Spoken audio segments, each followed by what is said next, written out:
How do you write a unbelievable nonfiction book that actually converts into clients? That is what we are going to talk about. And I'm going to give you 7 tips to write, publish, and launch a nonfiction book that will convert into clients, speaking gigs, and credibility. You do the work one time, you do it right, and you will be able to use this for years and years to come. So let's get into it. Number 1, the first tip I have for you is that you have to have a great idea that solves a specific problem. The more specific the problem, the more niche you are, the better. Now, this may sound counterintuitive because you might be thinking, hey, Jake, well, if I go really niche, I'm going to eliminate potentially millions of readers. And I say to that, good. Why? Because you are not trying to necessarily, and you do not need necessarily to have the greatest book that was ever sold and sell the most amount of copies. If your goal is for speaking engagements, for coaching clients and authority and thought leadership, well, you should write the best book on the problem that you are most well equipped to solve so that you can help the people best. The more niche, the better.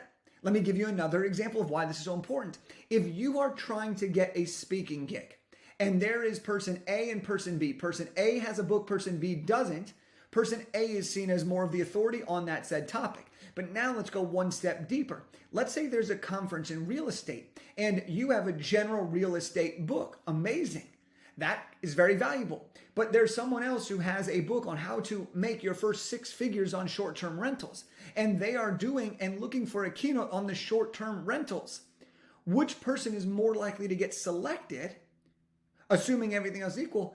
The person that has the more specific book, who's seen as the more forward authority on that said topic. So having a very specific book is awesome.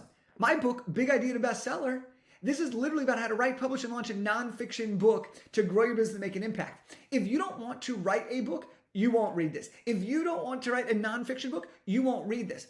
That's amazing. Sure. Do I miss out on potentially millions and millions of people who read books? Yes. But I am really laser focused on helping people write, publish, and launch nonfiction books. So this book was a great topic for me. And when you have a great idea that solves a problem, this becomes a major differentiator for you amongst all the other competition that exists out there. Not only do you have a book, but you have a very specific book. And that specificity is what can turn heads. Tip number 2 is you need to write a compelling book. Okay, if the book sucks, it doesn't matter what you offer because they don't believe that you actually are the expert you're claiming to be. So you need to write a compelling book that combines stories with teaching. So here's a simple framework for what you could do for a chapter of a nonfiction book. And if you look at a lot of your favorite books, you'll notice that there's an actual structure within each chapter. Now, I'll be honest, when I was growing up and I was reading books, I had no freaking clue this existed. But as I started to study books and as I read a lot more, I realized that there was a simple framework that many books followed. And it combined stories and teaching. And so a framework that you could use as you write a book is tell a story that is relevant based on the concept you are teaching in that chapter. Give the lesson. What is the lesson you are trying to teach based on the story you just shared? And then what is the message you want people to leave with? At the end of that chapter, add some form of a call to action, whether that's a free download to a resource, whether that's move on to the next chapter, or whether that's a action item based on the specific chapter that you just did. Now, stories and teaching. Stories allow people to get to know you. This is how people see your personality. They say who you are. They learn about you outside of you just telling them what to do. This also creates the entertainment and the engagement of a compelling book. And then the other thing is the teaching. This is where you let people see your style and your vibe, and they determine if they see you or your company as somebody they want to work with. For example, somebody read my book. They said, I really like your straightforward, high energy personality that comes through in the book. Jake, how can you possibly have that come through in your book? Well, I say, let's go in my book with 6 O's because that's my personality. I am an upbeat guy. If you want a coach that's not like me, well, then you would feel that in my book. And I'd hope that the information is still valuable. And then I hope that you do find the right person to help you with it. But when you teach and you combine stories with teaching, you build trust and credibility and relatability with, hey, I like this person. I want to work with this person. I believe they have the answers to my problem. That is how you create a compelling book. Tip number 3 is when you are writing your book, you do not need to share everything that you've ever experienced or everything that you know. You just need to share what is relevant for your readers. I was talking with somebody the other day and they were like, Jake, I have all these journals. I don't know what to include. And I said, okay, let's pause. And then we broke down an entire game plan and they realized that they only needed a small sliver of some of their past information. Why? Because everything that they know was amazing, but not everything that they know was relevant to this specific book. And when you are limited on your words, now you could write a book however long you want, but if you're trying to write a book that is in the 30 to 45,000 word range, you aren't going to be able to include everything that you know. You may think that's kind of crazy. You may think, how am I going to fill up that many words?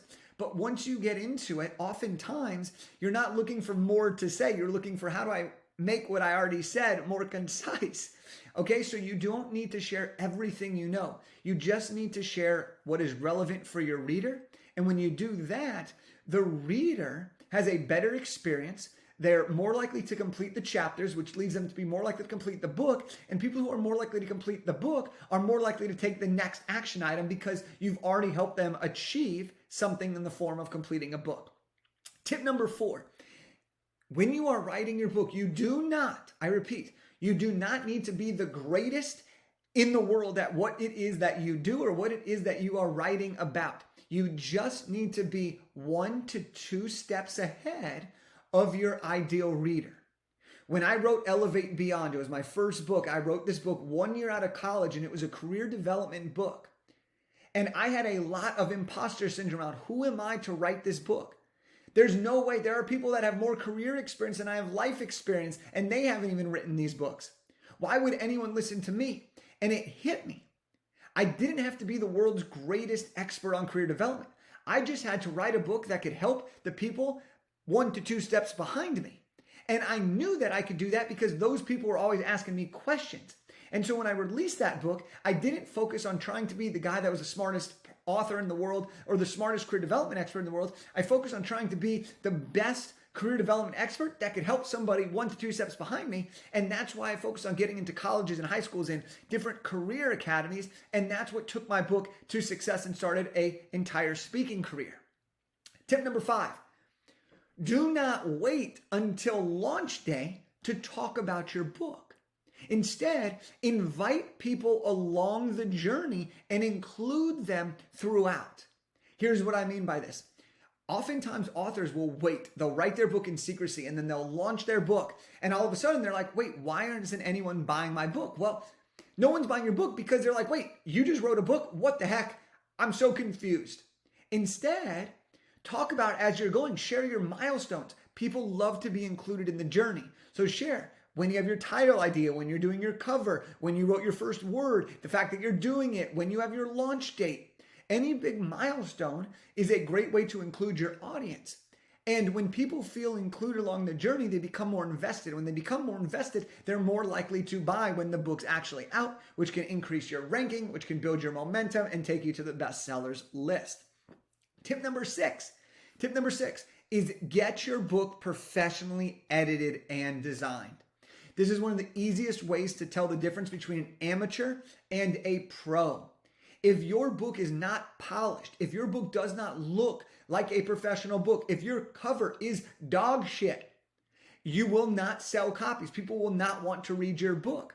This is a very easy way to tell that you either rushed through the process, that you didn't care enough, and sometimes this can be a negative impact on your brand or business because people think you don't pay attention to details, that you're not focused on actually creating great experience.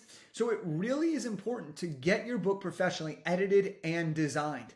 And that's one of the things that we can help you with is our team of editors will edit your book. We will design a book cover for you. We will format the interior of your book. We will do all of these things for you or show you how to do them so that you are not wasting money or so that you are not putting out a average or mediocre product. Because the market, your customers, they're not blind. They can see what a good cover is versus a bad cover. They can see if a book looks polished or if the book looks like it was put together in 15 minutes. So really do your job to make sure that it is as professional looking as possible. And editing, design, both interior and exterior are great ways to identify how good and professional a book can be. And then tip number seven is it is called a best-selling book. It is not called a best-written book. I didn't become a best-written author. I became a best-selling author. And if you are using a book, a nonfiction book, to grow your business, okay, it's very important to give the reader what they need, share your stories, teach what you got to teach, understand that you only need to be 1 to 2 steps ahead, and put that into the book. Write the best book that you can, and then make sure you market the book. Okay? If you write the greatest book ever, but no one hears about it, no one hears about it. If you write a good book and everybody talks about it, that book becomes better. Now, here's the thing.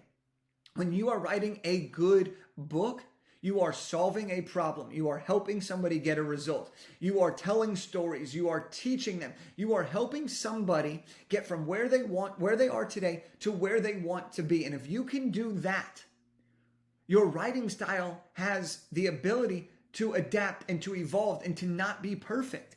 And that's okay. As long as you can write a great book that really helps people, people are going to resonate with that, and it's going to allow for word of mouth. It's going to allow for you to build your brand, your business, your author brand, and so much more. So I hope that these 7 tips really help you either identify a limiting belief that's maybe stopped you up to this point or excites you about what to look forward to as you embark on your book writing journey. Now, if you want to learn more about how to write and publish and launch a nonfiction book for your business, then I want to give you a free copy of my book. All you have to do is go to go.bigideatobestseller.com/free-book. That's go.bigideatobestseller.com/free-book. That's what I got for you today. I hope you enjoyed this, and let's go.